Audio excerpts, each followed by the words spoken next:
Hello everybody, and welcome to episode 105 of Millennial Gaming Speak. I am one of your hosts, Max Roberts, and Logan Moore is in New York. He's gone. He's gone to the Big Apple. He's never coming back. This is my show. And on my show, I get to do whatever I want and have whoever I want on. And this week, I have the lovely Mario Rivera on. Hi, Mario. Oh, I'm allowed on the show again. Yay! You're allowed on the show in a full-time capacity. Logan was holding you back. Oh, I knew it. I'm unleashing the beast. See, he told me you didn't show up because you didn't want to see me when I first appeared on the show. Mm-hmm. But really, it was just he wanted to tie me up away from you. He did. So. He knew that if we united, we would be like Trunks and Goten. There you go. Coming together. That's where we're going with that. Okay. And we fuse and we make... What? Go Trunks? No, it's... Trunk Go Tanks? Go Tanks? Darn it, what is it? It's Goten. It's Goku, Gohan, Goten. Isn't it Go Trunks? I don't think it's Go Trunks. I'm They fuse and make something. Now I have know. to Google this. Two young boys fuse together and then make another boy. That's all I remember. I stopped watching during that period. Oh my gosh, I am so mad that I don't know the name of this. Goten and Trunks. No, I just want to know the name. Go Tanks. Go Tanks. I was the closest. You were so close. It was just a letter off. Oh my gosh. I can't wait for that DBZ Fighters game. That is gonna legit warm my heart because it literally looks like the game I've been waiting for since I was a kid. Oh. I thought Budokai was the game. No, that right there looks like the real game. It does look like it. And I can't tell you how much Budokai Tenkaichi 2 and 3 I played. Like in a healthy amount. Those games. I just remember playing Kingdom Hearts and Dragon Ball Z Budokai all in the same weekend while blind in Las Vegas. Blind? Great. Yeah, I accidentally got into a pool accident where I scraped my retina in the pool. And that whole trip to Las Vegas and the Grand Canyon, and I was blind, but I remember hearing the sounds of Budokai punching each other. I was like, with one eye, just trying to play it. Bah, bah, bah, bah. What's your favorite DBZ saga? Probably have to go with Frieza. Frieza to me was perfect, even though it's the greatest time waster of all time. With the spirit bomb. Lend me your energy. And I'm like, this better pay the fuck off. And no, it doesn't. Mine's the Cell Saga, I think. Cell Saga? That was definitely the most intricate with robots and a green dude that turns into another green dude. Oh, and that beautiful boy that you're showing me on camera. Yeah, I've got a teen Gohan Super Saiyan 2. He is my absolute favorite. Yeah. When he does that father-son Kamehameha with a broken arm, it's beautiful. Mm-hmm. Do you remember the movie? The live-action movie? No, but I did go to the theaters to see the last 2 movies they made. 2 or 3? So I've been in the theater to watch Dragon Ball Z, but it was animated. It was when Frieza came back, and when gods were introduced. So those 2 movies. Best part of the live-action movie is Chow Yun-fat as Master Yoshi, and that's it. Everything else was hot garbage. I think as a kid I was excited for that movie. I didn't even know. I was like, holy shit, there's a Dragon Ball movie. This is crazy. And now we have to live with that. Now we have to live with the fact that there's a Dragon Ball movie. Please no. At least there's not. Do you remember when they announced there was going to be a Sly Cooper movie? I did. Is it still happening or not? I don't think so. After Ratchet and Clank, I don't see it happening at all. Was it supposed to be one of those hybrid animated / live action movies where there's this anthropomorphic? No, just animals? all animated, like Ratchet and Clank. It just looked like it had like more detail, but I'm like, all right, I'll wait for that to happen, and it never did. Thank God. Well, we didn't deserve that. We don't need that in our lives. Nah, I think we're good. All right. Besides, well, I guess I should say that Millennial Gaming Speak is a part of Model Citizens Media. You can go over to modelcitizensmedia.com and check out all our shows over there. We got the Model Citizen Show where we get to talk about whatever we want, not whenever we want, because it's always on. We usually record on Tuesdays and it goes up on Fridays, so not whenever we want. We do a music show, Reeling in the Years. That's Logan and Michael. They do all sorts of different music talks, pick a different year, and then talk about it. I'm still waiting for my invite on 2013 where I can just talk about random access memories for an hour. So, one day. I'm waiting for the emo episode where I could talk about all the emo bands that I was into when I was younger. But they have to be like from one specific year, so you got to pick like the strongest year of emo. Well, clearly I'm going to pick, I think, 2000s. If I'm wrong, I'm going to be very upset with myself. 2007 when Three Cheers for Sweet Revenge came out from My Chemical Romance. Okay, so the name of that album is Three Cheers for what? Sweet Revenge. It's Three Cheers for Sweet Revenge. If it's not 2007, what happens? I commit seppuku on this podcast. 2004. Fuck. You were only 3 years off. I discovered it 3 years later. Jeez. So you can check that podcast out, and there's also Behind the Pixel, where I get to interview different people within the video game industry. There's the most recent one is an episode with Per Schneider, co-founder of IGN. So go check all that stuff out. You can follow us all on Twitter. The network is at Model Pods. I'm at Max the White. Mario's that Mario Rivera. Let's talk about what we've been playing, Mario. What have you been playing? I realized while prepping the show, I played a lot of games. That's good, because I haven't been playing terribly much. Just a few things. So what have you been up to? I'm going to do a couple that I know you haven't been playing, and then we'll go into what we've both communally have been playing. First thing, I'll go ahead and talk about the new season of Batman, the Telltale game. Please do, because I'm not playing it. So did you play the first season at all? I did. I did the guide for IGN, so I got to play that one. Awesome. Did you like it or dislike it? I like certain things about it. By the end, there were more problems than likes I had with it. Got it. Mostly performance, and then just it kind of had a Spider-Man 3 problem. Too many villains, too many cooks in the kitchen. Needed a calm down. Love the Harvey Dent line. And loved how they kind of tweaked certain characters. Didn't like how they tweaked others. So got it. That ended up being what I ended up enjoying the most of the game, was the fact that it was so blatantly different than everything that I've come to know about certain characters. And then this season's no different, including the big twist of the first season.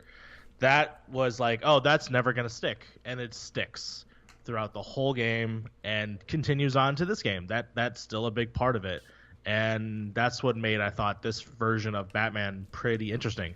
And of course, there's rogues gallery of characters. So season 2 picks up literally just, I think, a year after the events of the first one, and the Riddler has come back, and there is a guy named John who has pale face and green hair, and he's asking Bruce Wayne for favors. And so far, the best thing about this Telltale game is that I actually really enjoy the story portion of it. The performance of the actual game, I mean, I've had major problems this time around than I think I did during the first run of the first season. What are you playing on? So I'm playing on an Xbox, which is not the most high-performing console right now. Because I read a tweet last night that it ran really well on PS4, which I was kind of surprised at, because Telltale games are notorious for not running well. Exactly. I think, like Greg Miller said, that last episode of last season, he like, people's faces were not even loading in. There were just, like, eyeballs. Batman ran really rough toward the end. Yeah, that's the unfortunate, like, give and take with the Telltale game. And I know Logan fucking, like, hates most Telltale games because of that reason. And sometimes, I guess, if the story's good enough, I can forgive it. Like I try to do that with Guardians of the Galaxy, and I'm not into the story, therefore I'm not like really into the game itself. Yeah. So because it's Batman, because I think they are doing something interesting with these characters, like what's cool about this version of like the Riddler is like he's actually been established before Batman's been Batman. Like he's been around since Thomas Wayne was alive. Okay. So he's been an established character in this universe. And I'm like, oh, that's interesting. It's a more grizzled, older version of that character that normally, usually Batman's the reason for everything. But And also in this version of the story. Yeah, and usually it's Jim Carrey, so. Oh, yeah. It's either Jim Carrey or the dude from the Batman 66 show, or I like to call the Marilyn Manson from the Batman Riddler. Do you remember back when The Dark Knight Rises was in production? And I remember rumors that Johnny Depp was going to play the Riddler. Yeah, there was like Johnny Depp, or it was going to be Leonardo DiCaprio. I actually was like, okay, I can see Leonardo DiCaprio. I would have loved to see Christopher Nolan's take on the Riddler, but now I don't. Now he doesn't need to do Batman ever again. He's fine. Nah. He did his due diligence with the first two. Third one I barely recognize as a movie. I like the third one. It's got some issues. But to be fair, it's been a long time since I've seen it. True. I still have fond memories of obviously The Dark Knight, and Batman Begins. I think is the quintessential Batman movie because it's the most Batman's ever been. And then what is it? Batman vs Superman came out, and there's aspects of Batman I like, but not much. I will say I was surprised at how well Ben Affleck did. I think Ben Affleck is the best part of that movie. I agree, 100%. It's the things that they make the character do that drives me nuts about that Batman. But the actual, scene to scene with Bruce Wayne and also sometimes with Batman, pretty cool, pretty awesome. But so season 2, so season 2 continues the thread that the Joker basically is John. He's the Joker. He's the Joker, and essentially is sort of like infatuated with the Batman, or at least with Bruce Wayne at this point, and he's asking him for favors, and that he has these friends. And in the first episode, you're dealing with the Riddler, and then it seems like every other episode, it seems like there might just be a key villain that you are dealing with, kind of like a Long Halloween kind of style, but it's all culminating in the Joker becoming the Joker, I assume. And overall, I still think it's really great how much it doesn't take sacrilege of the like actual mythology of Batman and still twist it on its head. Like normally, some of these characters you would think that have like plot armor that they cannot be hurt or terribly maimed.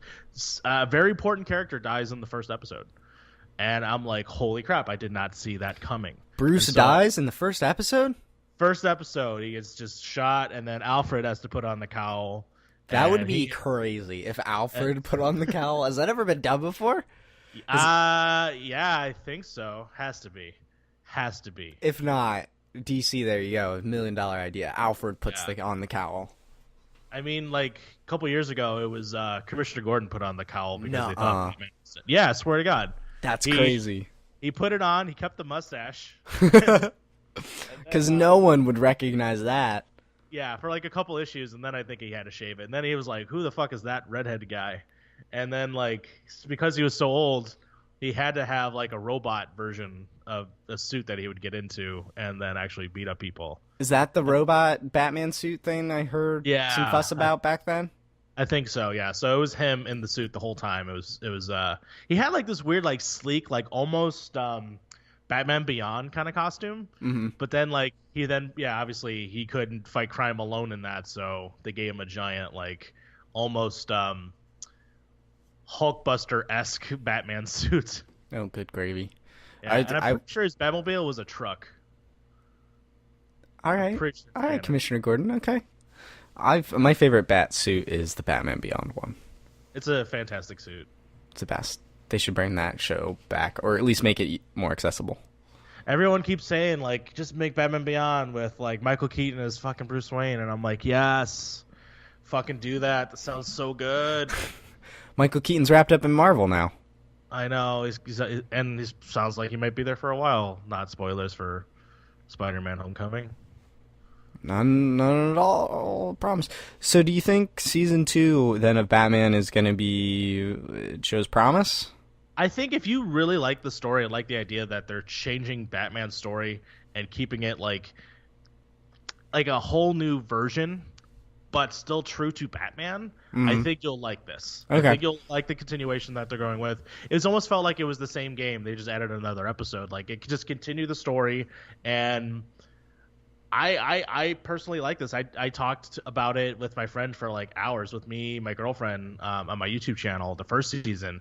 So it's just something that we like talking about, and it's just that's the cool thing about Telltale games, like the different choices, what happens, and then of course the fact that we're both Batman fans. You know, we get really involved in the story. So to see them completely do something new, it's like I'm excited by it. You know, so that's the one good thing about anything, is that something excites you when you play the game, and even if the game itself is just press the dialogue option, move left, move right. I will say the action scenes are actually a lot more fun. They actually have a cool idea of like the choices where like they'll say like head smash or tie him to a rope, and you press it while Batman's moving, and then you're doing it to like a bunch of dudes, and you get to change it up whenever you're playing the game, so the games will be like the same every time. So that's cool. They're getting better at those. Yeah, and they actually changed something up where it's like, you know how they'll have like Telltale games where they say like so and so will remember that. They've now added your relationship has changed with this person. So because of the consequence of what you've done, your relationship with that person is different now going forward. So I don't know if it's like if you do something you could repair it in some way. Like there's some people that like I was trying my best, but I had to say that I thought I said the thing that I thought was right. It ended up being the bad choice, and now my relation with that person is completely changed.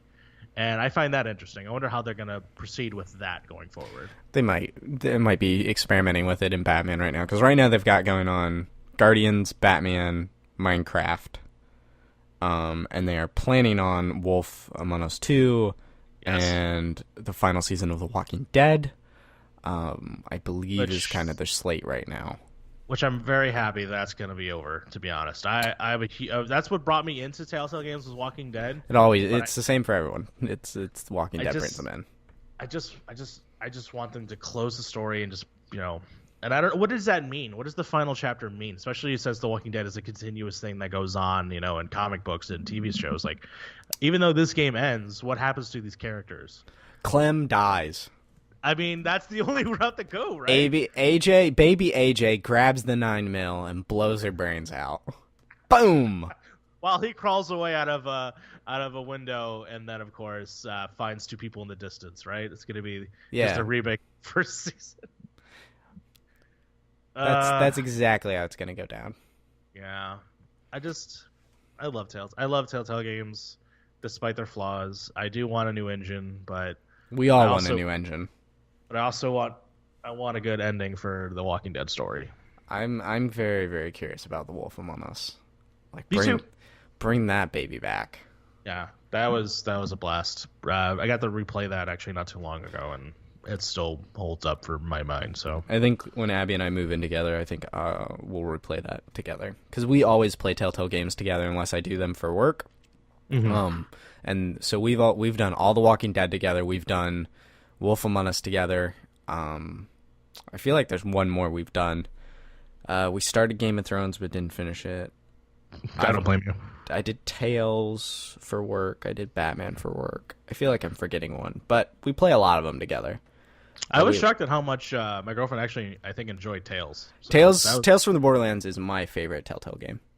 It's really good. I love it. It's sad that it sounds like they deemed it not worthy of. It needs a sequel, man. It's so good. I know that it doesn't look like any of those characters are going to carry over to Borderlands 3 either. I kind of wouldn't want them to, because I think that's what made them special. Like, they interacted with some characters you knew, but each one of them was at least unique. No, and I agree, and just it sucks that maybe a cameo, like a reference. If they didn't, well, I know that'd be great, but it's just the fact that it doesn't look like there will be a sequel to that. It's the fact that that also probably won't be in Borderlands. That kind of sucks, because I thought they were very fun characters. Yeah.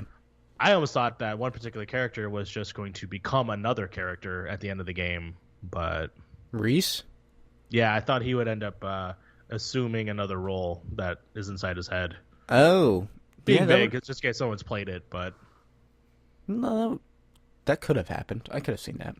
yeah, that would have been interesting. What else you been playing? Other than that, I'll go to. I've also played Super Hot VR with my friend. He invited me over. I don't exactly.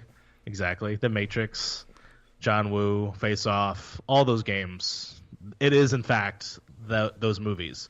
That is the game. You're standing still for the most part, but you can interact and move down and crouch and grab whatever's in front of you and use it as a weapon. It is awesome. I want that I've game. never felt more cool playing a game, but probably on the outside look like a complete total ass. I mean, we all do when we play VR games. Yeah. But like I'm trying to like shoot a dude in the head, grab a gun in the air, quickly shoot two guys from behind me. Like it's that game. Did you play And on Vive or PSVR? PSVR. Okay. My friend has a PSVR, and while obviously there's some certain limitations and I wish it was absolutely perfect, the first like 20 minutes that I played the game, it was like butter. Like it was just like, oh, I can throw my gun and it will knock a dude out. I could punch a guy's head off. You know, I could grab his knife and then stab him in the chest. I assume everyone knows this game, but probably not everyone's heard of it before, other than from websites. But it's a game where you're playing and if you move, everyone else moves. Sort of like you control time with your body movements, and the faster you move, the faster your enemy gets to you or shoots you or whatever. And you're basically in control of that. And you can use that to your advantage. You can block bullets with your gun. It's freaking awesome. I don't know what to say, Max, other than it's freaking awesome. I want that You game really understand bad. how awesome it is? Logan has played that. I've seen the PC version of that game before VR was announced. For it, that game has a really interesting concept, and I want it on VR. I really do. I know because it came out before. Obviously, it came out before the VR version of it. It didn't seem like a game that I would want to play by myself with a controller.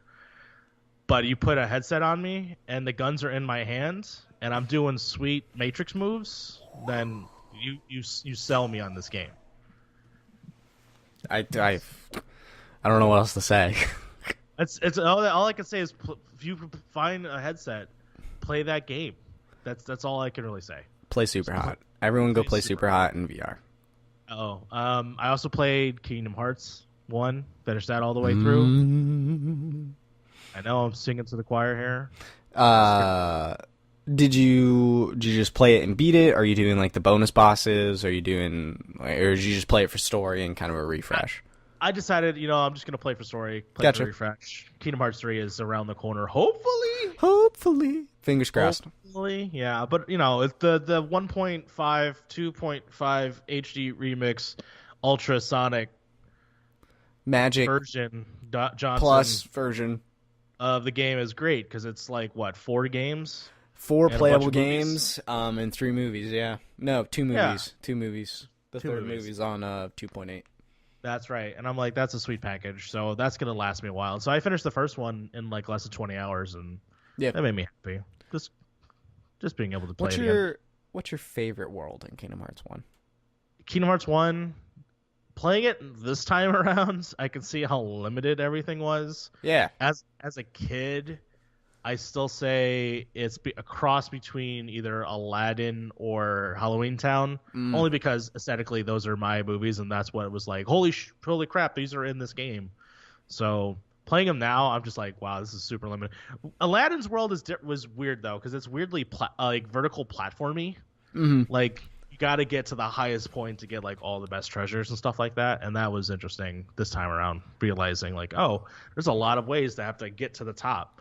I would say that like the Halloween Town is literally just like 2 rooms and like a giant room. Mm-hmm. Literally just like 2 corridors, and then for some reason this abnormally long like area for like Oogie Boogie's like house. It was really weird playing it this time around. Oh, But It's good. Yeah. I love that game. Yeah, it for me it holds up. The basic story, or at least the story that I come up with in my mind, where it's about a kid just trying to find his friends, and then they close the door. That's how the story is, right? That's just the story. Kinda. Nothing else.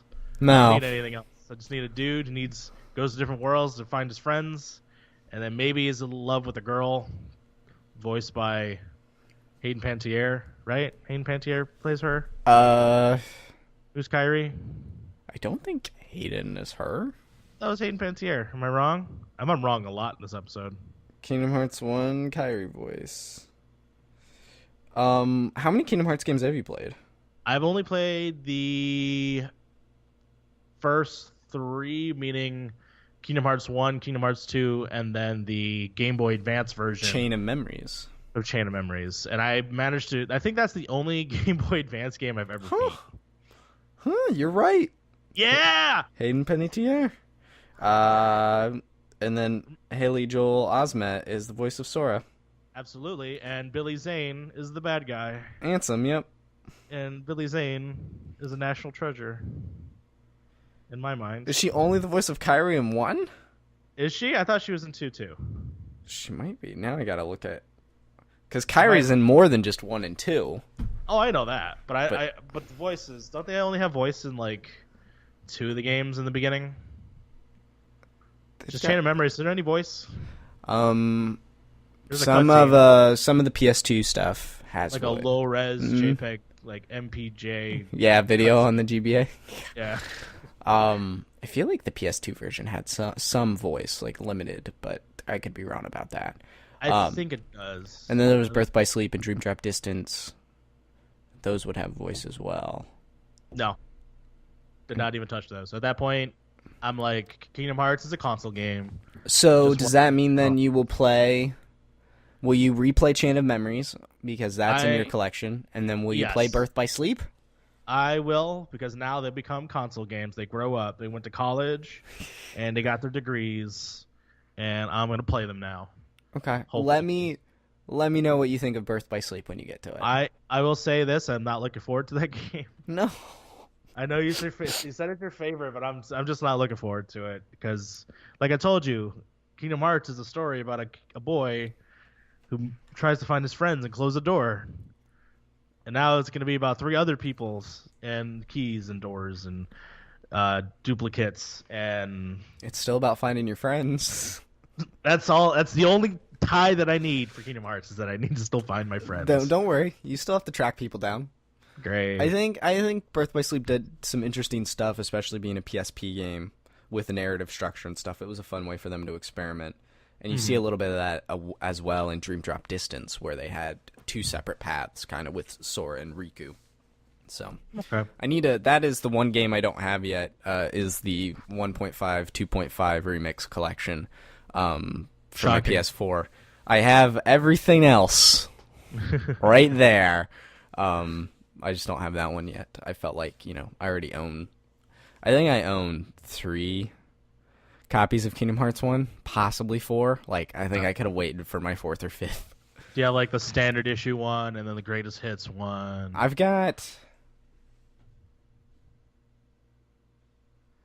have 2 PS2 copies. I bought 1 copy, and then Abby had a copy, but her copy though had the actual box art and manual, and she let me keep that. Mine was just the used greatest hits copy from GameStop, and it didn't have a proper case. So I did a very poorly Microsoft Paint job on the Japanese box art, but tried to use the color picker to pick the blue and the heart to cover up the Japanese lettering, which in hindsight I should have just kept the Japanese lettering because it's way cooler. It is way cooler. So I have that, and then also the PS3 version of it. So I'm only missing. So I guess the PS4 version would be my 4th copy of Kingdom Hearts 1. Okay. I have a lot of Kingdom Hearts. I need to calm down. I know. Just you wait until they announce like the collector's editions of 3. It's gonna be.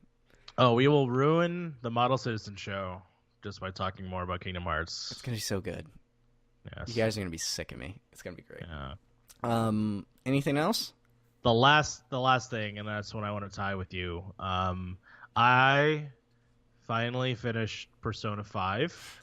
So proud. It took me a long time.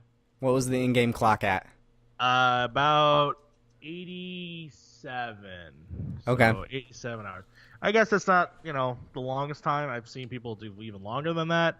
Some crazy people are doing for 200 hours of Persona. But I'm like, no, that was a solid amount of time that I needed to complete that game.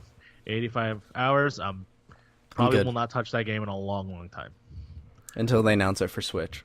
Until they announce it for Switch, and then for sure I'll play it again. Please. Yeah, for sure. But I know that you are still in the middle of it. I know exactly where you are. You're actually not that far away in terms of completing it. I'm 40 hours in. You're 40 hours in, so you're halfway there, man. Halfway there. You're halfway there. I do like where I am. I'm at the Pyramid Palace. Yes. Who I don't want to say because there's people that are still playing this game. Yeah, we don't need to say who's who, but at first I thought that palace was like super chill, but then it gets like super aggro when you get like later into the palace. Oh gosh, I think I'm actually halfway through the palace as well. Okay, where it just gets like a little tedious, but other than that, I think the designs were pretty solid across the board on majority of the palaces. But anyways, so what is your affinity with Persona? So I heard you played 4, but you didn't finish. Shame on you, because that's the best one in my opinion. I am. That's about it. Yeah, I started it on Vita a long time ago. When I first got a Vita, it was one of the first games I got. Got stuck at one of the first bosses and couldn't beat it, and I didn't understand the game's mechanics. And then maybe a year or so later, I came back. This time with the idea that I would go for the platinum. I would follow a guide, and I would just do what I had to do to get the platinum. And then I quickly fell in love with the game and understood how it works and its mechanics and what a Persona game actually is. But then my problem was the guides I were following just fell apart. They just and I don't know why. One was a game facts one, but it went from super specific to super general, and that wasn't good for a platinum, and it fell apart for me. May I ask why you didn't use the IGN walkthrough? The IGN walkthrough, because you wrote it. No, well, see, that would have been back in the day when they actually did guides, full guides, and those have been ported over into the wikis. And then the Persona 4 one in particular has kind of been taken over by fans, and it didn't prove to be very helpful as far as being specific enough for the platinum. So that I've stopped playing. I stopped at Rise. I think I saved her, or I'm in her temple or whatever. Okay. She's I think the halfway point for that game too. Weird.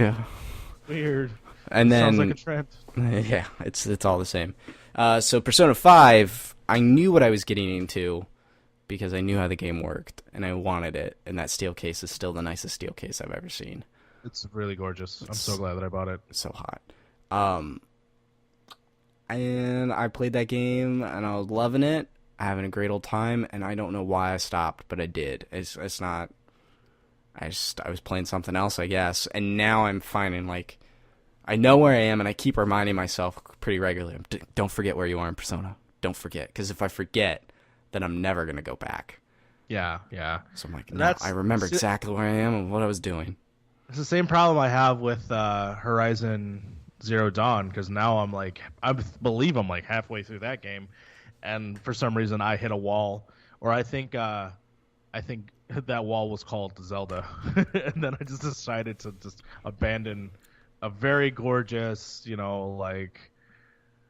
almost Uncharted meets Tomb Raider meets Assassin's Creed meets Far Cry, beautiful game for this wonderful world where I climb things a lot. Robot dinosaurs. But I decided to, jump onto the Switch bandwagon, of course. I think, in my humble opinion, you picked the better game to play, so don't worry. Yes, and I do think so too. But then, of course, at the same time, Persona comes out, and I'm I want to play all of these games. But luckily, I hit a wall with Persona as well, where I had to pull away from it, and then slowly play it maybe once every few weeks to just try to get through as much as possible. And I don't know how some people were able to beat that in like a week. This Like, is a lot if you just beat it in a week. jeez, that's a lot. Like I think Kaylee Boomer beat it, and the fastest time I've ever seen. But no, it's a game where you get into a grind, and it can be monotonous. But I feel like the story of these games, the message and the feelings that each individual game, the style of the game, pulls you through it. But yeah, I hit a wall, so I understand. Um, I hope that maybe you will finish this game with me because overall, I think the series as a whole is wonderful. I think 4 is still my favorite because it's the most like Goonies-esque of this trilogy, of this whole series, where it's like a bunch of kids get together to try to solve the murder, or like sort of like I called it, what was it? True Detective meets Goonies. When it Sounds first came about out. right, yeah. And I was like, this game's freaking awesome. And then, of course, Persona 5 is just teenagers all becoming superheroes to save the world. That was also awesome. I like to think of it as mature Sly Cooper. Mature Sly Cooper. That's pretty awesome. I mean, you are thieves, sneaking around, stealing important stuff. No, you're not wrong. You're absolutely not wrong. You're doing all of that. But at the same time, you're building these relationships with these kids that, for some reason, mesh really well together, and some of them not so much. But they're still there. Like Yusuke, you fucking hate Yusuke. Calling out my boy Ryuji? No, Ryuji, I'm okay with. Actually, Ryuji, he grew on me. I love Ryuji. He's the first Bond that I've gotten. You completed almost. it. I completed it too. I think I'm one away. I think Good. I'm one link away, but he's the one I've spent the most time with. Yeah, that whole and story the about running. Yeah. Who did you try to date? Who'd you romance? I don't know if it's. Have I met the character yet? Yeah, you met the character. You can date the teacher that always looks like she just woke up and wears a yellow shirt. Yep. And she actually gives you probably one of the best perks in the whole game. So that's who you picked? I picked her because for some reason, the shovel teacher was the hottest character in the game to me. I picked the teacher. She's like, if like Winona Ryder was my teacher, I'd be so attracted to her. I picked the teacher too because it reminded me just the fact she was a teacher. It's like that's like Abby. I'll pick the teacher. Yeah, yeah. It's just something about her that I found endearing, and it was weird. And it's like, oh, but I'm a student. You're a teacher. And it's weird, right? But totally cool. But kind of weird. But it's kind of weird. It's kind of great. Her when you max her out, her thing is I feel like the most essential thing, which is you actually can still continue after when you go to a palace and you're all tired. You can get a massage and you're all good. You can go out at night. So you can do night adventures after Persona palaces. And you can fit so much more in. Exactly. So please hit up your local teachers, get them special massages, and you could do so much more activities at night. So I will say the one thing I haven't done in Persona yet that I feel like I should have done it 40 hours in is get a part-time job. It took me a while. I don't feel obligated at all. No, you don't, but if you want to do all the requests in Mementos, you have to do part-time jobs. So that is annoying.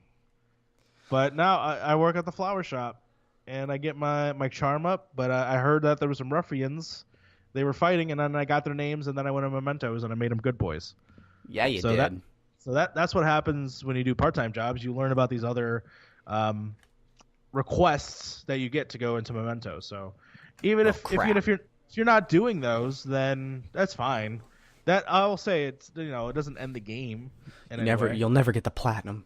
You'll never get the platinum if you don't complete all of Mementos. Which this game has so much in it that I didn't even know you could. I finished the game. I'm done. I'm not gonna play this game again. Maybe I might play tomorrow. I haven't decided, but I found out that you can fish. What? You can fish in the game, and I have No, no you idea. can't. Yeah, you can fish in the game, and I have no idea who that's associated with, so I can go fishing. And I'm like, you got to be goddamn kidding me. What? You can play baseball. You can. I didn't know you could play baseball. Yes. Did you get the trophy for that one? No. It's not that hard. If you slow everything down, it's not that hard. But you can take baths at night. I do. Yep, I know about that. And then yeah, you can play the crane game, and you can go fishing. I didn't know about a crane game or fishing. If you do the crane game, you get like little toys that goes in your room and populates your room. So like a little Jack Frost or a sheep from Catherine shows nice as a trophy. Like that's pretty cool. And yeah, no, I love Persona. It's a good game. Persona 4 still, like I said, king in my heart, primarily because it's the most. So at the time, I said it was True Detective meets Goonies, but really, it's actually Twin Peaks meets Goonies, and that's even more awesome. There you go. So your worlds are colliding.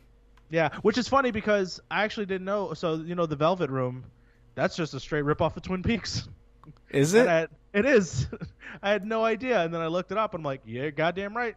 There's a room where the main character goes to that is maybe not of this world, and they give him hints and secrets.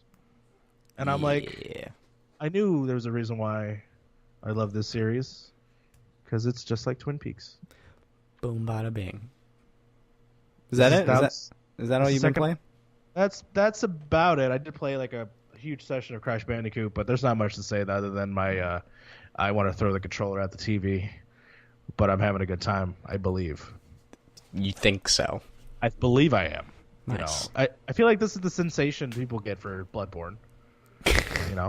Slowly. This is what people like. Yeah, they love masochism and torture. I actually haven't played Crash yet. I bought it for Abby because she loved those games growing up. So she's played maybe like 6 or 7 levels of it, but I haven't really dived into it yet. And I have some nostalgia for the first game only because I didn't actually grow up with a PlayStation, but my neighbor had Crash, so we would always play that at his house. I haven't taken the time for that yet. Maybe that's what I should play after Doom.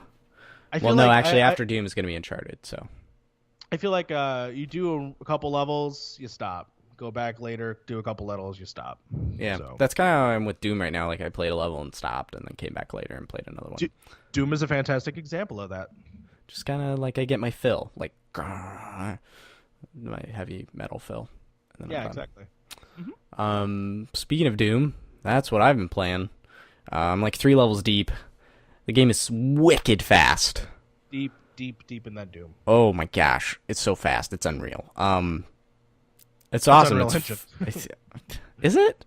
No, I'm just kidding. It's a very good game. I think I like it mechanically more than Wolfenstein, which is what Logan said would happen. So good job, Logan. You nailed it. This game about something. This game's cranked to 11. Things. Yes, it is for sure. And I kind of like it, but it's also kind of overwhelming. It's the Spinal Tap of video games. It is just over the top, having fun. You complete the level linearly, and you're done. Yep. So yeah. I feel good about it. Playing on my Xbox. Abby bought Doom for me. I've been playing on my Xbox, and it's a fun game. I'm playing with my Elite controller. How's that doing? I love that. Do you have it? Have you used that controller? I had the Elite controller, but it fell apart on me. Like the rubber apart? the rubber part of it actually comes apart pretty easily. So what? I ended up admitting to fraud right now, having my friend return it and defect it out so I can get my money back. Oh my gosh. Yeah. It was a great. I love my Elite controller. I have it mapped where like one of the paddles is the right stick, which is your glory kill button. And another paddle is jump, so like I can just be jumping and punching things without having to take my hand off the thumbsticks.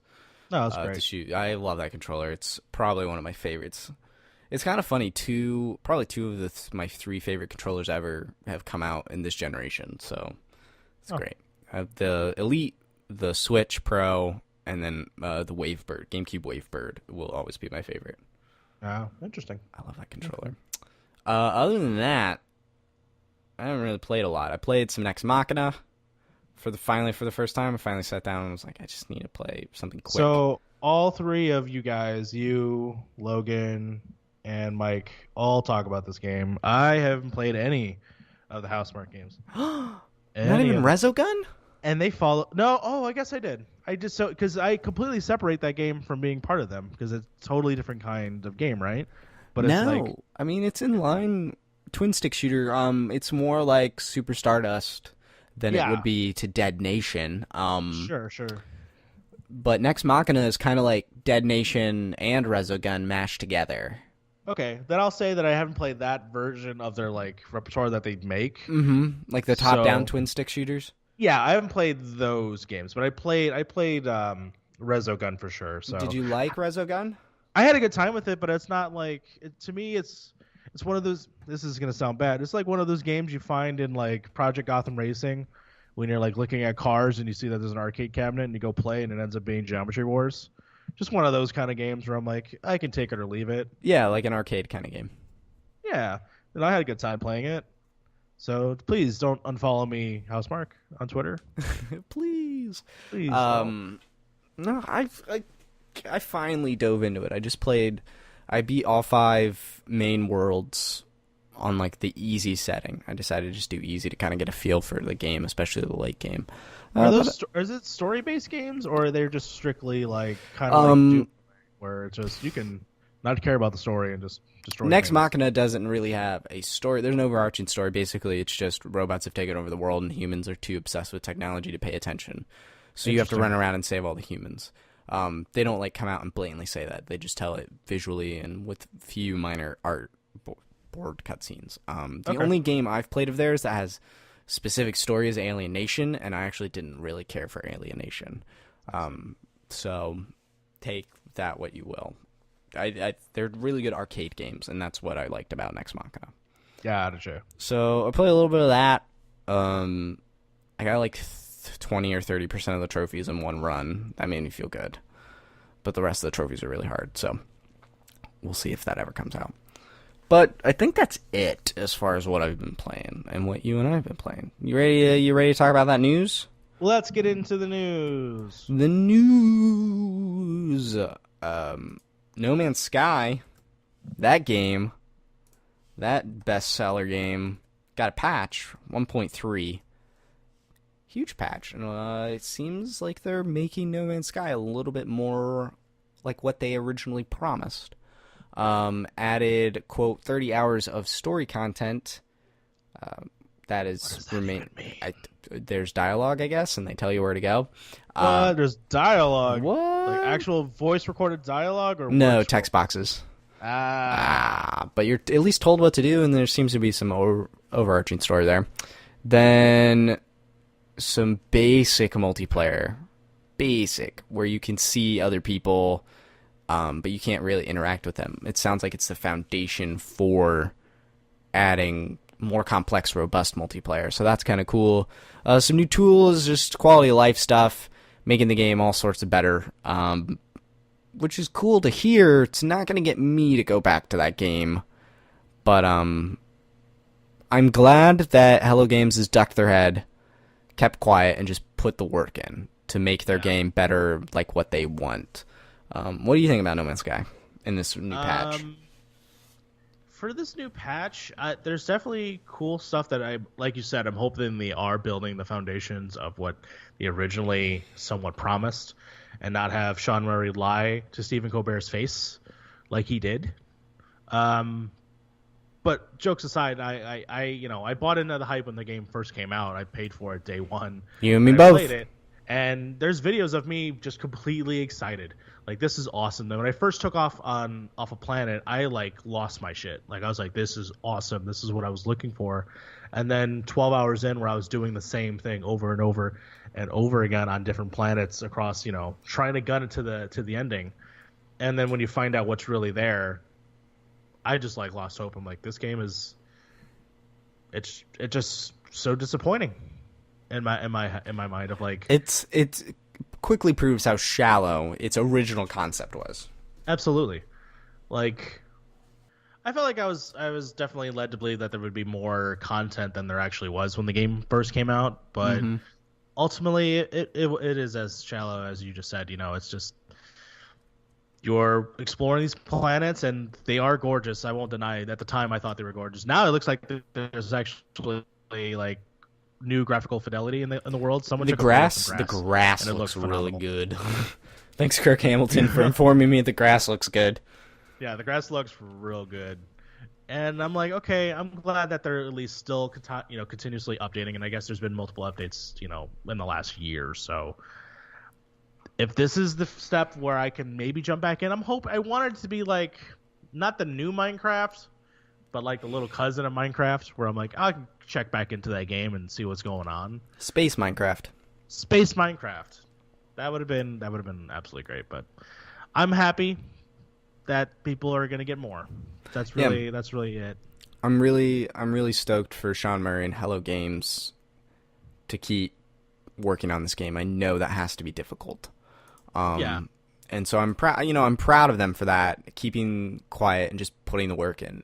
Actions speak louder than words, and I think these particular actions, this patch 1.3, speaks pretty loudly. It doesn't fix everything. No Man's Sky will never be as popular as it once was.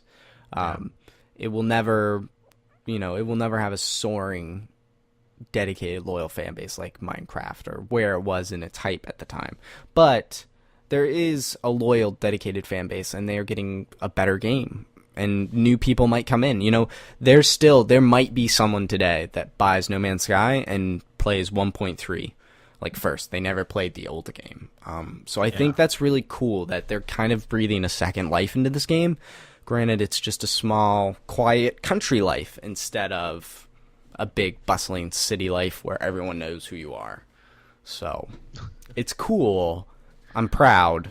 We'll see what else they can put in the game. When they get fully integrated multiplayer in there, besides little floating orbs that you can see, that'll be really cool, I think. So, baby steps. Baby steps for sure. Let's talk about another game that has some hype around it. Not No Man's Sky levels, but there's some hype. And I'm excited for it, but its PC version got delayed. Not that I don't think either of us were gonna be playing on PC. So no. If you're not playing on Switch, what the hell is wrong with you? Thank you. And that game is in fact Sonic Mania. That's a freaking lily. That PC port got delayed another 2 weeks. Comes out at the end of August, which I think is fine if the PC version in particular needs a little bit more polish. Give it all the polish it needs. Some other news about Sonic Mania. Besides the port getting delayed, there's no platinum trophy. What's that? Strike number one. I was not gonna play on PS4. I was gonna be playing on Switch, and it sounds like you were too. Logan is a PS4 person. He wants a proper D-pad, and I said, well, if you use the Pro controller, you'll be okay. You get it. No, I get it. I have a Pro Controller. I love it. And I will be playing that on the go, on my TV, on everywhere. The table of somewhere at a restaurant, anywhere. Right before a movie, I'm going to be playing Sonic Mania. And I feel like that is, to me, the go-to platform. And I understand not everyone has the Switch. There's still, problems getting the actual system itself. But if you do have a Switch, that to me is like a priority buy. And I think it's going to be awesome. I told Logan this last week, I think, but I think because of the Joy-Con's analog sticks, its rotation is tighter. It's got a tighter radius than other regular full-size controllers. I think even using the joystick on a Joy-Con would be okay, especially since you don't have a proper D-pad if you take it on the go. So I think it will be okay, and I think it's going to look really good on that Switch display in your hands. Absolutely. Did you watch that opening trailer thing, the opening cutscene of that game?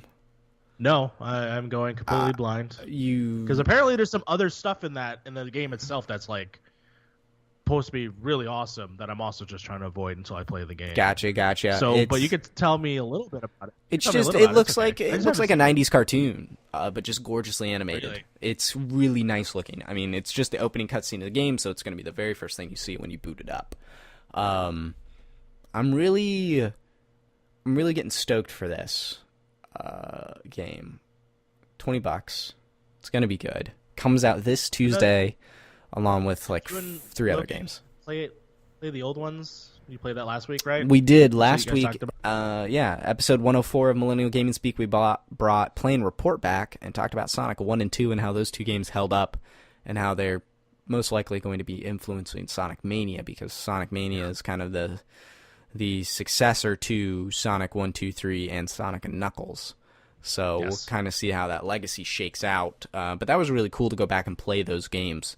For me, for the first time, and Logan, completion for the first time on some of them. So I think those were... I'm excited for this one. I hope it shakes out well. It reminds me a lot of Sonic Advance just because it has all 3 of the characters in there. Talking about it makes me want to buy it, and I should not buy it. Don't buy it, Max. How much is it digitally, or how much is it? $20. It's not bad. No, it's not bad. It's not bad. I actually did pre-order the collector's edition a while back, and I'm like, yeah, I want that statue with the Genesis, but part of me was like, don't do it, and I totally canceled, chickened out. I really regret that decision. I also had that. I had it pre-ordered twice, one for PS4 and one for Switch. I canceled the PS4 one and then got the Switch one. And then I canceled it because I can't afford that. It was announced on a stream the other day when they said the PC version was delayed. A certain number of the American collector's editions will be signed. Nice. So technically, you could have got a signed copy. That's pretty cool. I think they're also getting Sonic 1 as well. PC people, if you pre-ordered on PC, you get a free copy of Sonic 1 as well. So kind of just to make up for that short delay, sure, which is kind of nice. Good on them. I think, if the game needs more time, it needs more time. I'm curious if that's going to translate to the console versions, and we're going to get a patch in 2 weeks. That would be great. Because, those have to go through cert, which costs a lot of money, but on Steam, you can flip the Switch whenever. So maybe they all need work, but the PC version is the one that only gets the delayed announce, and we're going to have a Chromie version at launch, and then in 2 weeks get a proper patch. We'll see. Well, it's funny because I actually have the original Sonic the Hedgehog on my tablet because it's free. Sega has been releasing their games every month for free, but with ad premiums to them. So every level there's an ad. It's like, this is not how I used to play Sonic. This isn't how I remember Sonic. No whatsoever. But I'm like, oh, at least I can play a level or two, and then a giant ad for Viagra pops up, and it's like Sonic. Yeah. Yeah. Gotta go fast. Yeah. Right? Yeah. So Sonic Mania coming out this Tuesday, August 15th, along with Nidhogg 2, Matterfall, and Undertale on PS4 and Vita. Did you play Undertale? I'm interested in that game. I'm very interested in that game. I've been waiting for the Vita version. Now the Vita version is here, and I can't afford it. But it's not going anywhere, just like Sonic Mania is not going anywhere. That is true. So I'll get to those one day. Maybe I got a flight coming up here, actually, the end of August. Yeah? So literally a week later. I mean, $20 is not that bad. Maybe I do get Sonic for my flight. That's true. Gosh darn it. Because if I'm looking at the calendar, my mom's going out of town for a week. I gotta watch the cats. While she's gone, Uncharted comes out. I'm gonna be playing that on their 50-inch TV. It's gonna be great. And then the following week, so the week after on Uncharted, so for me in 2 weeks, the end of that week, I'm flying up to Indiana just for the weekend for my cousin's wedding. Oh, you're so close to me now. I know. I'm close to all 3 of you. I know. For the first time ever. At least the first time ever knowing about you. That's true. So but that's a quick in and out. I land on Thursday. We leave Sunday afternoon. Abby will never listen to this, so I'm planning to try and take her to the zoo for her birthday, because her birthday is the Sunday. Yay! So the zoo. The Indianapolis Zoo is my favorite zoo. But anyway, so maybe I'll buy Sonic for my flight. Maybe that's how it'll shake out. But gosh darn it, Rabbids is coming out at the end of the month too. It's another $60 investment that I'm like, do I want to? I mean, I love the fact that it's basically XCOM. That's the one thing that's It's pulling me through. XCOM with Mario. I know, but it's XCOM with Mario with rabbits. That's the one part I'm like, can I get past my prejudice? Maybe. I think you can, because it looks like a really good game. And the That game might be developer a cried Black when Friday. Miyamoto said I it was a good know. game. I know, but that might be a Black Friday deal for sure. Yeah, I want to it's gonna play be it. It's going to be a good game. Anyway, the last bit of news that we have for you today, as I write in this timestamp, is Valve announced a new game. Those guys that made Half-Life. Oh my god! And Portal. we're getting Half-Life And Portal? Left 4 Dead. No way! Really? Yeah, know those guys? Yeah, they're A making a sequel new... to Team Fortress? Sure. It's called Artifact. And it is Oh my god! I know. Sounds like a really cool name for a game, doesn't it? Dope. It also is a card game Ri- based on Dota 2. Their most popular game. I mean, technically, Valve never needs to make another game again. So I guess the fact that they're true. putting anything out is good. Artifact is a card game based on Dota 2. I mean, they are hopping on the digital card game train. Hearthstone, Yeah. Gwent, Elder Scrolls, the Elder Scrolls 1. Magic the Gathering. Magic is the other one. Pokemon the card game. Yeah, they're hopping on that train, so I mean it's obvious it's a smart business move. Dota makes them a lot of money, some identifiable characters. All that I really know about this is based off what my roommate has told me, and he's a huge Dota 2 fan, is it's actually a trading card game, so you will be able to trade cards and I imagine sell them. And Steam is the perfect marketplace for that. I will believe it when I see it. Well, that actually makes sense now. Damn it. That actually does sound cool. Because Steam definitely has that already integrated into its system, and there's a marketplace, and you could trade with your friends. So that sounds interesting. And then my roommate also described it as you're playing off 3 different boards at the same time. So it almost sounds like Gwent. Just like 3D chess. Just split in 3 different spots instead of all on one board.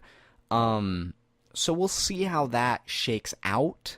As far as I know at this moment, there's no release window. Valve time is different than everyone else's time. Could never come out. Who knows? They announced Half-Life 3 over a decade ago. It'll never come out. So that's coming. That's cool, I guess. I see it more as a smart business move than like anything really engaging for at least myself, and I think I can say the same for Logan. I don't think Logan's going to be playing a Dota 2 card game. What about you? Do you play Dota? You don't play Dota. I don't play Dota. I haven't played a physical card game in many a times, but the last time that I actually was pretty excited for a game was actually Hearthstone. I actually ended up playing that. That was actually cool, like almost Magic, but not really. I have a fondness for Hearthstone. I played a lot of it on iOS a couple of years ago, but then I just stopped playing because I found it a little bit more cumbersome than I wanted on my phone. And I was really hoping for like a PS4 port or fingers crossed for Vita. Now my hope is Switch. Yes. And gosh, if Switch could land Hearthstone on console, because, the game's free, you just pay for expansions and things like that. Mm-hmm. I think it would be really cool. I would play it more if it was more accessible to like my TV and stuff. Yeah. But I do have fun with Hearthstone. In Gwent, I do love playing Gwent, both in Witcher 3, and I actually have the physical Gwent decks from the collector's editions and the DLC and stuff. So I do love Gwent as well, but I just have no fondness for Dota, so I don't think I would be interested in this particular game. Yeah, I feel like it's just gonna have the same like symptoms of like when I remember when I was a kid, there was only a few card games that really mattered, and then everything else fell away to the wayside. Like everyone loved Magic the Gathering, everyone at the time liked Pokemon, and then Yu-Gi-Oh. Like those were the three Pokemon. biggest games. But I remember also being part of the kids who were like, "Hey, let's play this Star Wars card game," or "Hey, let's play this Dragon Ball Z card game. Let's play Mm-hmm. this the Marvel card game, the DC card game. Let's play which this one was my favorite, the Simpsons card game. Which where's that digital version? I would play that today if I could. There were literally was an Exodia deck made with Mr. Burns. It was awesome. That sounds but crazy. it was phenomenal. It was phenomenal. It was a great game. But the same problem happened then is that these games just all just polluted the network and there's nothing. The flood. Why would we play this? Yeah. So Why? Like Hearthstone did a great job. I'm sure that Elder Scrolls was it Legends is out. Legends, yeah. Is it? Mm-hmm. I Anybody believe playing it's that? out. I heard a ad for it, but I don't remember what platform it was supposed to be out. It's supposed to be on iOS too, right? Maybe. I don't know, but that's out. That's a thing. And then of course Dota now, and I'm like, these don't need to exist. Not everything needs to be a card game. It's on the App Store. Is it on the App Store? Is it playable? It came out March 9th, 2017. So shows you how much I know. I mean, they're same for me, dude. Who cares? Oh, well. Those are the card games. It's coming. Valve, good for you, making a new game. And that's it for the news this week. We're going to take a real quick break right here. And then when we come back, we're going to be talking about a little bit about Uncharted and a little bit about Sonic Mania, but not in the way you think. Come back after this musical break, and we will talk about our topics. Play that sweet 8-bit music.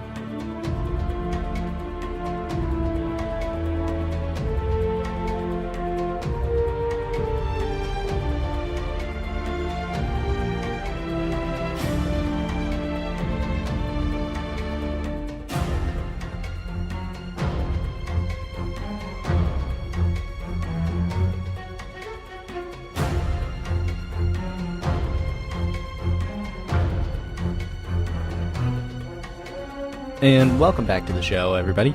Episode 105 of Millennial Gaming Speak. We are in the topics half of the show this week. And with me, like 30 seconds ago, is Mario. And we are going to be talking about all sorts of fun stuff. Yes, we are. Yeah. Mario, you brought a topic today that I thought tied in a little bit with our news about Sonic Mania. You wanted to know, or I guess for us to discuss, what other franchises, brands, games deserve a Sonic Mania-like treatment, going back to a more retro style, back to the roots. Mm-hmm. What do you got for me? Sonic Mania just looks awesome, and it reminds me of everything that I grew up with. You know, that's the music, the style, and it's awesome that they're going to create new things, I guess, in that same vein, you know, like new levels, new music, new characters, but it's going to be, you know, everything that I left from before. And I was just curious of like, what are some other, you know, series that you want that same treatment where it's like the same style just done with some new stuff? Like, what are some games that you personally thought? My immediate gut reaction is Metroid. Yeah. Really? But okay. the thing is, we're getting a new 2D Metroid game. So I'm like literally in a couple weeks. Yeah, I don't need to hope for that anymore. Yeah. So that's like my gut reaction of a throwback kind of game. I would some other ones. So partially thinking about this, and I'm like, the kind of games that I wish that the guy who's making, you know, Bloodstained, the guy who did the original Castlevania, yeah. I just wish he just did another Castlevania in that old style, like, you know, in the Symphony of Night, or, you know, in that art style. In that art style, like that art style to me still means so much. Mm-hmm. I'm hoping Bloodstained pans out as far as gameplay goes, because Yooka-Laylee was built on a similar premise. It's that heart that made those original character platformers, and then maybe some of those game design principles didn't age as well. That's kind of one of my worries about Sonic Mania, is it's going to be more nostalgia fueled than modern game design. I'm hoping it channels a little bit more Shovel Knight in that way, where it captures the spirit, but it's still fun to play in a modern sense. Other games I would like to kind of get the retro comeback treatment. Part of me feels like a Yoshi game. And I know we're getting a Yoshi game for Switch, but that's like Yarn Yoshi co-op. You're talking like side-scrollery? Yeah, like Yoshi Island kind of stuff. I never played Yoshi Island, but I did play Yoshi Island DS. I have a fondness for that one. Do you ever play that one?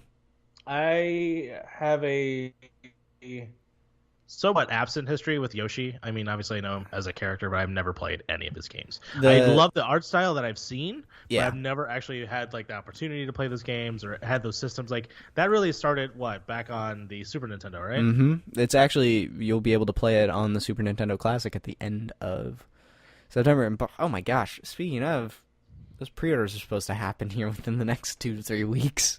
Yeah, at some point, please. Oh god, because Super Nintendo's a system I've never played. I've never touched it, and so I'm like, I want to play. I want to check out these games. You know, like I do want, like, obviously the virtual console, whatever that's going to be on my Switch, so I can play Link to the Past. But I'm like, you know what? Screw it. Let's play it on the TV. Let's play it with a controller. Let's play what I was supposed to be played. So gotta wait. I would like. The Yoshi Island DS is the one that had all the different babies. You had Baby Mario, Luigi, Peach, Donkey Kong, and Wario. Interesting. And they each provided a different type of mechanic or whatever. So that was one of the things I really loved about that. Some other, I'm trying to think of just games I grew up and kind of played and would love a little bit more of a modern. A lot of the games that are popping in my head have a little bit more modern releases that I think do capture spirit. Donkey Kong Tropical Freeze, I think, really captures the spirit of Donkey Kong Country. I would love another 3D Donkey Kong game. That would be great. A 64 style-esque Donkey Kong game. I think those characters deserve another shot in the limelight. Maybe less of a collectathon, but more on that, Donkey Kong Island exploring thing. I think that would be really cool. I think there's some potential there for Switch as well. I think that would be fun.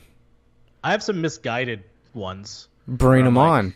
I'm a huge fan of the game called Gex. Yeah. Gex. The lizard, awesome. yeah.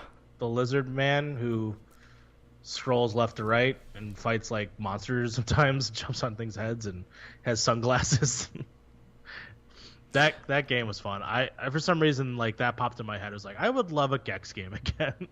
Even though I've been so far removed. I'm probably going on almost 20 years removed from playing a Gex game, but I'm like, yeah, bring those games back. Bring Gex back. Gex deserves a comeback. Yeah. Now that you say Gex, though, that had me thinking of another N64 game. Yeah. Pod racing. You want them to do another pod racing? I would love another pod racing game, but VR. Ooh. Now you're on board, because did you ever play the pod racing arcade game where you actually got in the pod? Yes. Okay, basically that, but VR. See, I just don't want to give any of the prequels any credit, but the idea of pod racing is kind of cool. Pod racing is the best thing to come out of the prequels. It is. It's a really long scene, but you're right. It's great. There's some cool stuff. The games are fun. Like Super Bombad Racing is pretty cool. It's working. As long as I don't hear that over and over and over again, like on my headphones when I'm playing in VR, I think I'll be okay. But I probably would like that. But I think that would be a cool VR experience. Yeah. I'm sure they're working on it.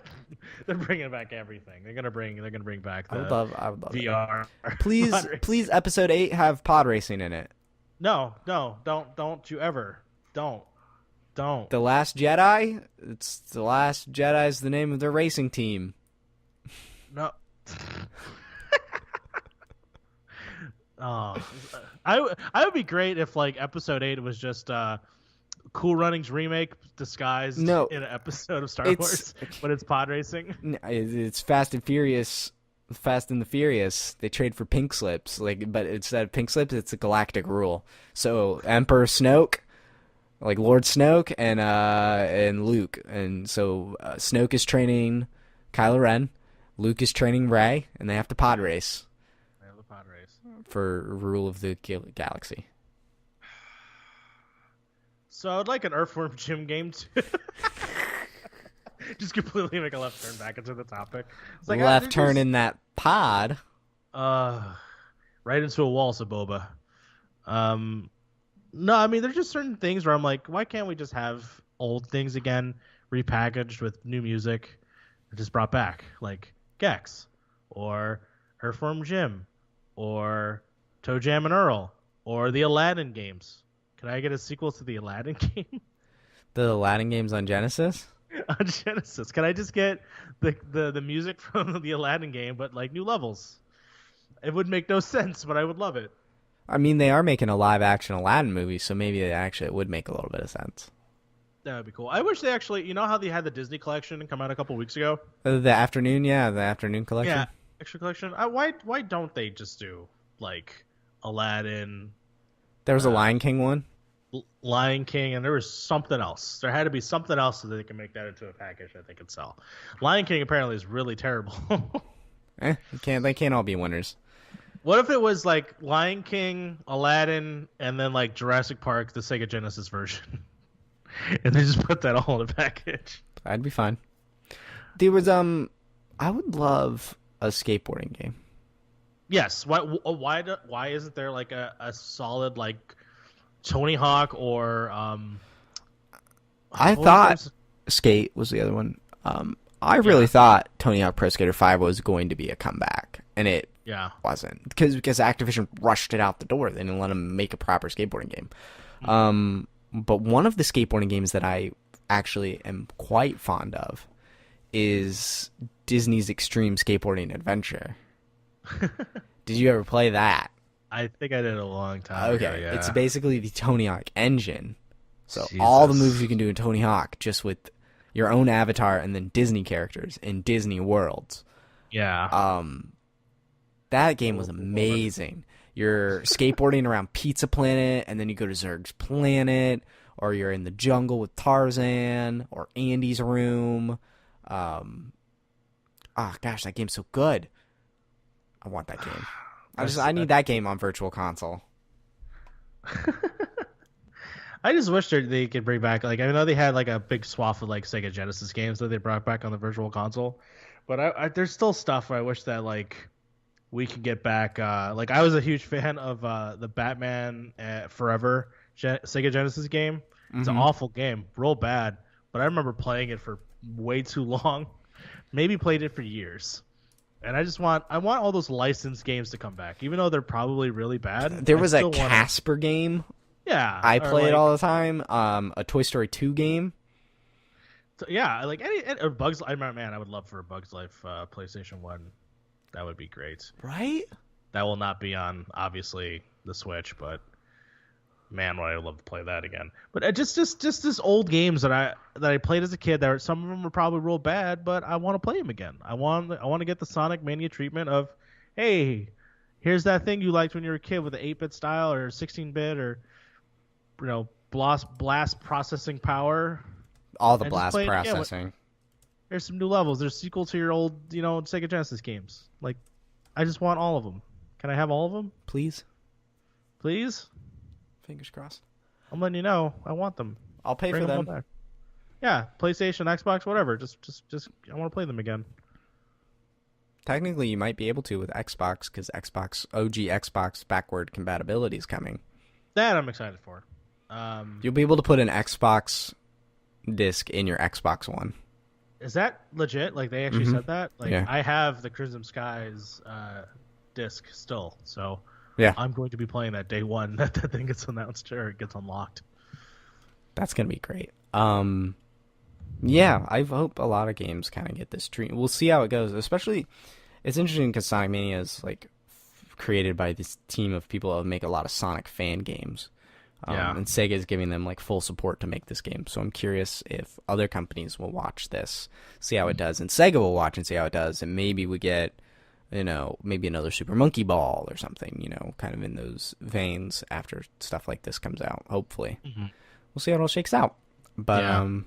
anything else you wanted to say about your Sonic Mania topic? No, honestly, just I want to play Sonic Mania. I want to play old games again. That's all I want. Old games. Old Real games. bad, trashy old games. No new games. Only old games. Only old games. Most of this year, I've been playing only like remasters. Like I played Crash Bandicoot, Kingdom Hearts. There was Mario Kart, which essentially is just the last year version. It's like Splatoon 2 technically, but really it's just Splatoon 1 with more paint. Hey, just saying. I never played Splatoon 1, so it's okay.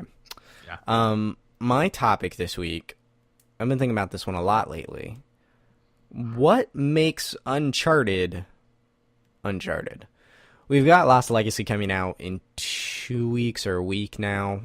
Actually, it'll be a week from this Tuesday, so a day after this or before this goes live. What makes Uncharted? Because Uncharted 4 is my favorite, but then I have friends who still say 2 is the best, and there's a difference there just as far as the balance of narrative and set pieces and scale and things like that. I was curious what you thought made Uncharted. Well, the things that for me that makes Uncharted is the fact that I acknowledge that it's essentially Indiana Jones, but on a whole other level. Like Indiana Jones is great because he's a very well recognized character, well rounded, awesome adventure character. Nathan Drake's really not that. He's really nothing. But the people that he's surrounded by, they're the ones that to me make the actual games better. Like to me, Nathan Drake himself is sort of just he is like the avatar of the game, but it's the Sullys, it's the Elenas, it's everyone else. Even the bad guys, I think, are more compelling than the actual main star. But it's the overall characters that you go on your adventures with. Like to me, that's what makes Uncharted. Same way where I feel like with a lot of story games is that I care about the characters around other than the main character. So that's just generally what I feel like is what makes Uncharted awesome. Like for instance, for Sully, for instance, he's just this guy you meet in the first game, and he dies in the first hour of the game, and then you know nothing about him, but then he just comes back, and then you learn in the third game that he has this long history with this character. It's just funny how over the course of the games, the story grew with these seemingly innocuous characters and become something more important.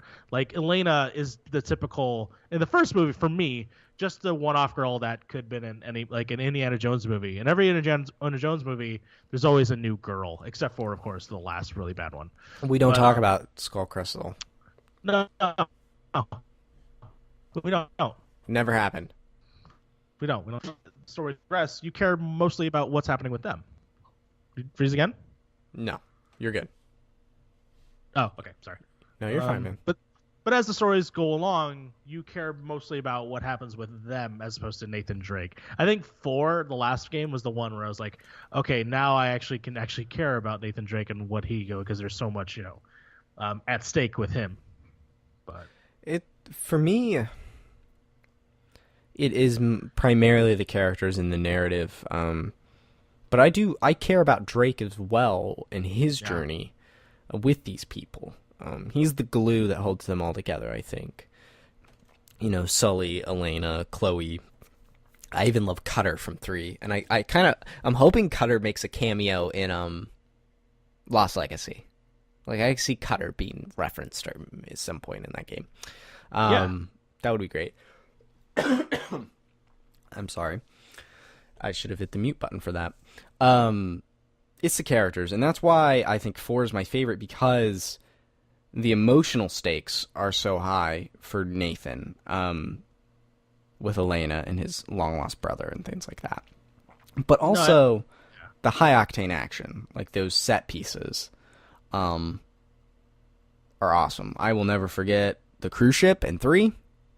I'll never forget a lot of set pieces in Uncharted, but the cruise ship in 3, that's crazy, man. Yeah. when it When it just literally topsy-turvy. capsizes, and then Yeah. the pirate shoots out the glass, and Yes. you escape a sinking cruise ship. Yes. By running through like corridors. Oh It's my just, gosh, it's an amazing game. Or the desert scenes, or falling out of the airplane, or in 2 you've got the train. The train is the most famous scene. the for train that. is the most famous Uncharted moment that happens in the entire series. Because it opened up the game, but then it also is like a big set piece in the middle.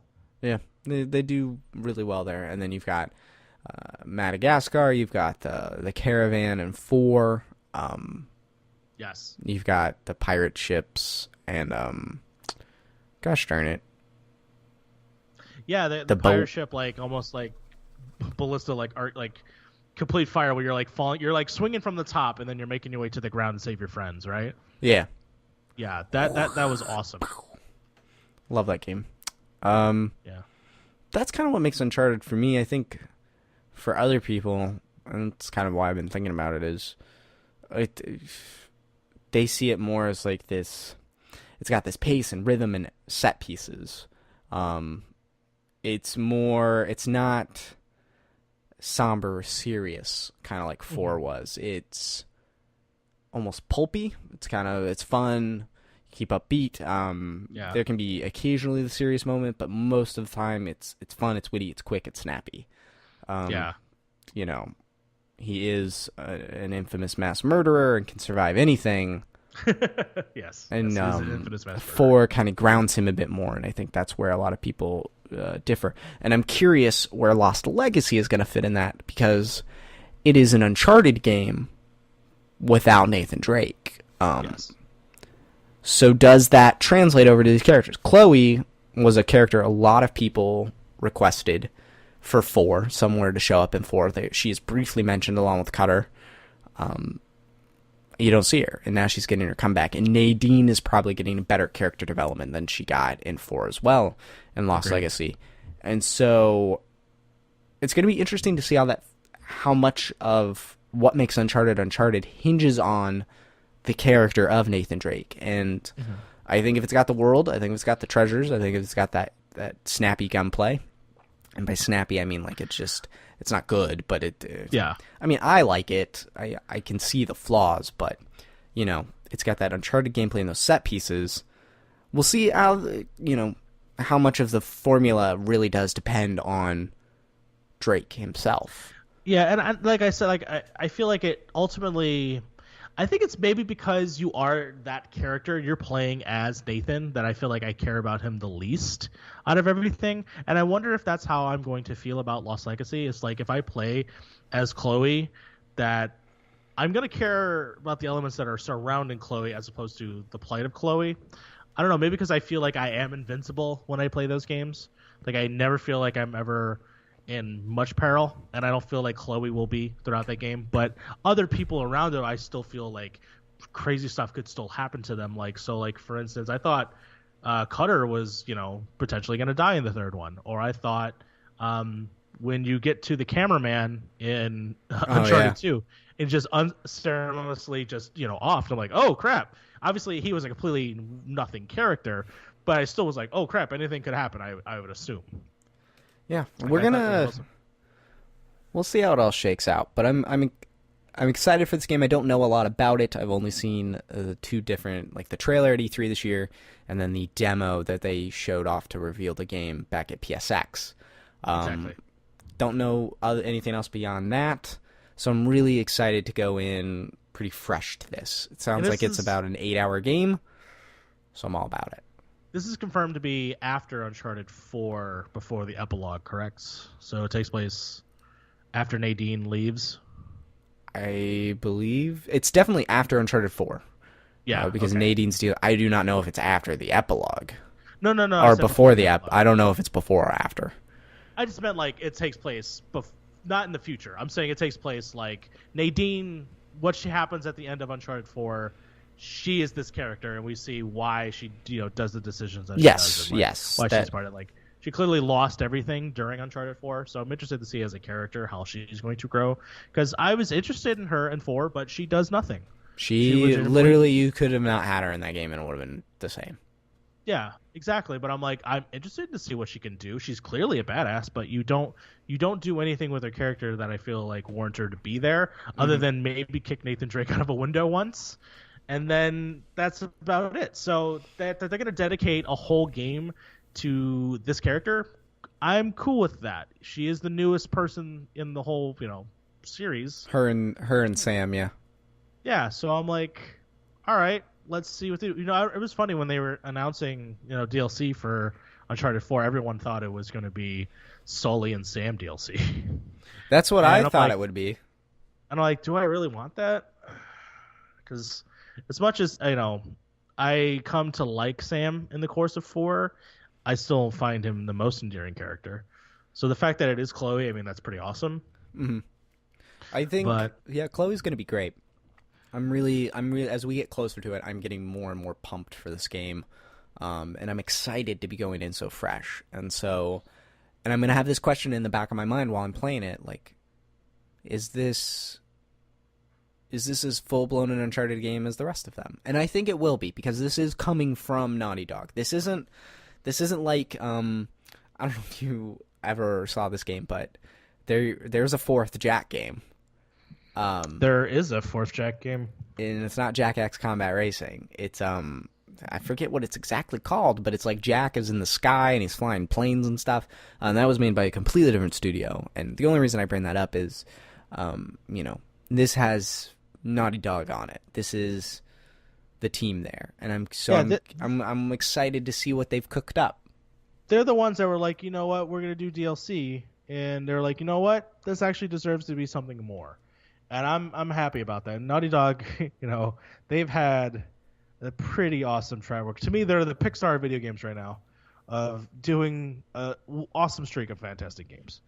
I don't have a feeling in my mind that they'll let me down with this, especially the fact that my expectations on it are a little bit lower, because it is not a budget title, but a smaller, quote unquote title. But it's still Uncharted, and I'm probably going to be blown away by it. Left Behind was fantastic DLC. Yeah. I'm glad that they released it as a separate entity, I think on PS4. So I'm excited for that level of complexity and storytelling. So bring it on, Naughty Dog, and then give us The Last of Us Part 2. Bring it.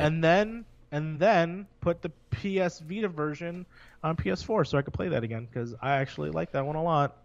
Golden Abyss. I don't know if you can play that on PS TV. I don't think so either. I don't think you can, which is a bummer, because you totally could play that with a DualShock controller. Absolutely. That game is perfect. I wanted to play that game. It was a fun Uncharted game. Except the only problem with that game is the rubbing. There's a lot of rubbing in that game. Ooh. I think that's it, everybody. You play the game? Yeah, I did. I was trying to platinum it, but there's too much of a random element in it. Too much, yes, I agree. Way too much random element. The RNG, too much. Hopefully Ben's new game is good. Days Gone. Please be good, Ben. We'll see how this pans out. Thanks for listening, everybody. That was episode 105 of Millennial Gaming Speak, a Model Citizens media product. You can check out all our stuff over there at modelcitizensmedia.com. So please do. We've got the Model Citizen Show. We've got Reelin' in the Years and Behind the Pixel. All of those do different things. You can find us on Twitter at ModelPods. You can find this show on Twitter at MGS Podcast. You can find Mario on Twitter at that Mario Rivera. You can find myself on Twitter at Max the White. The other regular host of this show, Logan Moore, he's on Twitter at Moreman12. He should back regular programming next week. When he's back from New York. Please check out our show on iTunes, Google Play, or Stitcher. If you are on any of those services, leave us a review. We would really appreciate it. And preferably with 5 stars. Helps more people find this show. We would really greatly appreciate it. If you want to check out last week's episode where we talk about Sonic 1 and 2 before you get Sonic Mania this week, go check that out. Is there anything I'm forgetting, Mario? No. Just please listen to Behind the Pixel, because that show is amazing. I love that show. Why, thank The you. last couple episodes are bangers. I'm been brainstorming who I want to try and get this month for the show. So we'll see kind of how it goes. I have other ideas. You've already set the bar so high. I'm not trying to. I have no idea. I'm not trying to set it high. I'm just reaching out to people and I get yeses back. Which is good. And then everyone keeps asking me, how does Max do it? And I'm like, emails. I just Send an email. seriously find their emails or I tweet them. Yeah. Works out. I'd say it works 70% of the time. I've pitched to a lot of people and gotten nothing back. 70% of the time works all the time. Exactly. And with that, thank you all for listening to this episode of Millennial Gaming Speak. And until next time, farewell.